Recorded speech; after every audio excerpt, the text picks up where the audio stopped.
கர்த்தருக்குள் பிரியமானவர்களே, பிப்ரவரி 7 இன்றைய பனித்துளிகளின் தலைப்பானது தேர்ந்தெடுக்கும் உரிமை. வசனம் உபாகமம் 30வது அதிகாரம் 15வது வசனம். இதோ ஜீவனையும் நன்மையையும் மரணத்தையும் தீமையையும் இன்று உனக்கு முன்னே வைத்தேன். 2 சகோதரர்கள் ஒரு மிகப்பெரிய வாக்குவாதத்தில் ஈடுபட்டிருந்தார்கள். அந்த வாக்குவாதம் என்னவென்றால், மூத்த மகன் தன்னுடைய தகப்பனார் மிகவும் ஞானமானவர், எனவே அவர் சொல்லக்கூடிய அனைத்தையும் நாம் செய்ய வேண்டும் என கூறினான். இளையவனோ அப்படியல்ல, நானும் அதற்கு இணையான ஞானத்தை உடையவன், எனவே அவர் சொல்லுவதில் எனக்கு சரி என தோன்றுவதை மட்டுமே நான் செய்வேன் என கூறினான். வாக்குவாதம் அதிகமாகிக் கொண்டே இருந்தது. இளையவன், அப்படியென்றால் நாம் ஒரு போட்டி வைத்துக் கொள்வோமா?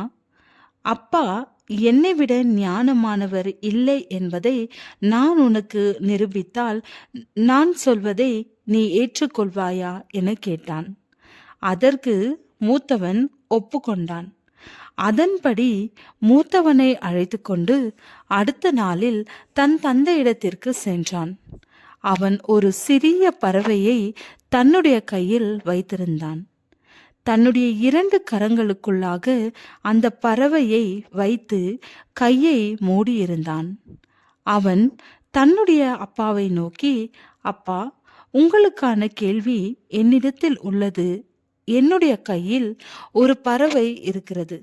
அந்த பறவை உயிரோடு இருக்கிறதா அல்லது மரித்த நிலையில் இருக்கிறதா என்பதை நீங்கள் கூற வேண்டும் என அவன் கூறினான். இளையவன் தான் சொன்னதை செய்ய முடியும் என்கிற மிகுந்த நம்பிக்கையோடு இருந்தான். ஏனென்றால் பறவை உயிரோடு இருக்கிறது என அப்பா கூறினால் தன்னால் அந்த பறவையை கைக்குள்ளாகவே நசுக்கி கொள்ள முடியும். எனவே பறவை மரித்த நிலையில் இருக்கிறது என காட்டலாம்.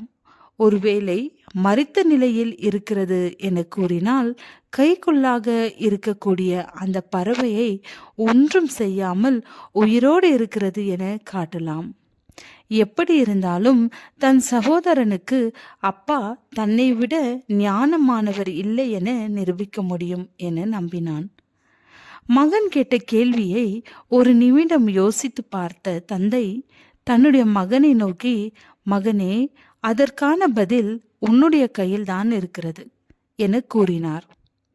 நாமும் நம்முடைய பரலோக பிதாவினிடத்தில் அவரால் பதில் கூறவே முடியாது என நினைக்கக்கூடிய கேள்விகளோடு வருகிறோம்.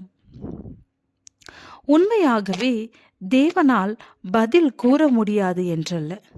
நம்முடைய பரமபிதா எல்லாவற்றிற்கும் மேலானவர். அவரே ஞானத்தில் சிறந்தவர். தேவன் நமக்கு அனுமதிக்கக்கூடிய அனைத்தையும் பெற்றுக்கொள்ள நமக்கு உரிமை உண்டு. முடிவு நம் கையில் உள்ளது. ஜெபம். உம்மையே சார்ந்திருக்க என் இருதயத்தை பக்குவப்படுத்தும் தேவனே. ஆமென்.